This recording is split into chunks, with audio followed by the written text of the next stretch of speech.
special welcome to the Reverend Bernard Cocker, who's coming to us this morning to tell us about the wonderful work of the International Aid Trust that involves shoeboxes, all kinds of other things, and we'll be hearing about how we can perhaps get involved in that this year, as we have done in similar things in previous years.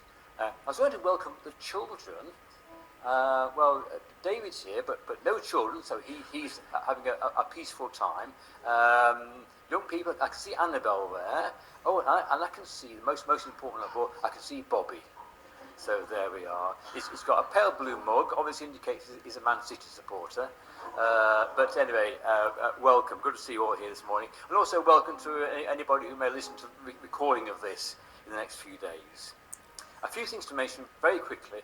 After this service, please hang around for a few minutes, apart from this chance to talk to Bernard. Once we've had time to settle down again after the main service, Sean is going to speak to us for a few minutes about some of our plans for the next few months and events we're hoping to run and why we want to do that. So please, if you possibly can, just stay around for a few minutes after the service while Sean tells us a bit about what we're going to be doing in the next few months. The Tuesday Fellowship is now up and running again. We had a great first meeting last Tuesday. We're here again this Tuesday, 1:45. I'm speaking, but come anyway. Wednesday evenings, prayer and Bible study. Now, we know the midweek meetings, some people find it easier to join on Zoom. Some find it much easier to be here face-to-face with no technology to worry about. So for the moment, we're catering for both. So alternate weeks we're either on Zoom or we're here. This week, we're here, led by Bob, I think, this week, isn't it? So take your pick, whichever's easier for you, Zoom or here, or some of us do both. Just come along and join us so we can pray together, because it's so important, isn't it?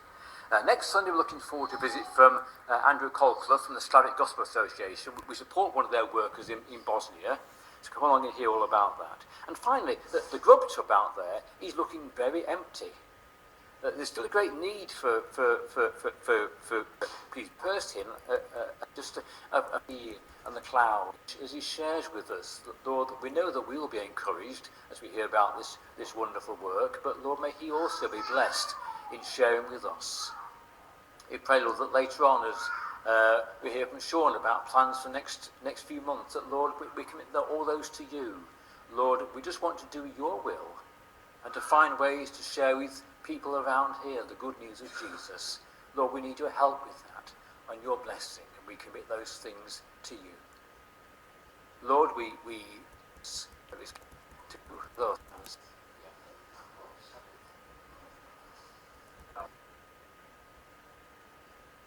We were to go this year, and I was an evangelical atheist up to then, and I loved telling people there wasn't a God, and I really believed it. I thought when you died, they put you in the ground, the words at you, and that was it. And that was until, through my arrogance and ignorance, Jesus reached down and met me, and I had a vision of heaven, and I've seen heaven, and just like Paul, I can't describe, not just like Paul, but similar to Paul, I can't describe it, I haven't words, it's that wonderful. And I don't care wherever you've been in the world, you will never see anything close to the glory of what God's got in store with us. Heaven has, eyes haven't seen it, ears have heard what God has got in store for those who love him, and that is so true. And that's 29 years ago. And when I became a Christian back then, I thought to be a Christian, you had to have a beard.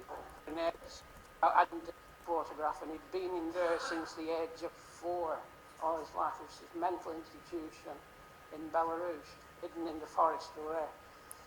And I met a young girl, young mother with 2 children, about 2 and 4, and she wanted medicines for the daughter who was very sick, the youngest one. And we trailed all around Kiev, the capital of Ukraine, looking for a pharmacy that could help. And a few times, nothing. That's that. We're born in week 4, 16 to 22.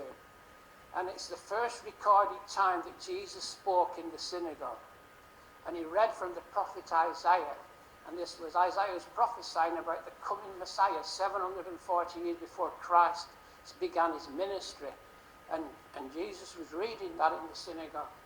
And he came to Nazareth, who had been brought up, as was his custom. He went to the synagogue on the Sabbath day and stood up to read. And the scroll of the prophet Isaiah was given to him. I've actually read from this in a synagogue in Jerusalem.